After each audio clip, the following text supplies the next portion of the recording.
rained that night.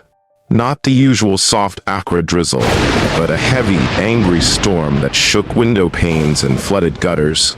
Inside the Owusu mansion, the generator hummed. The lights flickered, and Evelyn was packing. She had seen too much. She had found a dead pigeon under the bed, its wings folded neatly, eyes missing.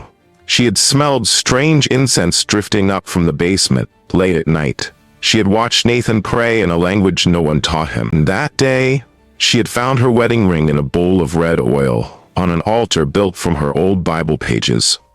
She zipped her bag, tears running down her face. Her hands trembled as she picked up her phone.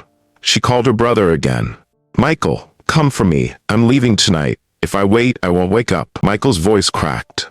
"Sis, are you safe now?" She glanced toward the door. "He's not back yet, but I don't know for how long." Then the lights went out. The house fell into a silence so loud it felt like a scream. Suddenly, the front door creaked open. Heavy footsteps echoed through the hallway. "Nathan?" she called. No answer. She grabbed a torchlight. The beam shook in her hand as she crept toward the living room.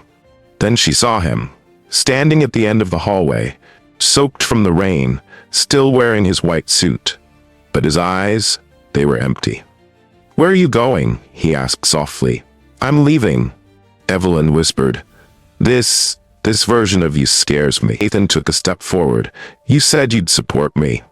"Not like this," she cried. "This isn't God, Nathan. It's something else." He closed his eyes and whispered something under his breath. The candles in the basement lit themselves. Evelyn gasped. What have you done?" He moved closer. "Do you know what it feels like to be called by God, but forgotten by men?" Begged him for power. He was silent, but the spirits, they listened. She backed away. "Nathan, please. I'm your wife." He touched her cheek. "That's why it has to be you." The last thing she saw was a red rope soaked in oil. The last thing she heard was his whisper, "Power demands pain."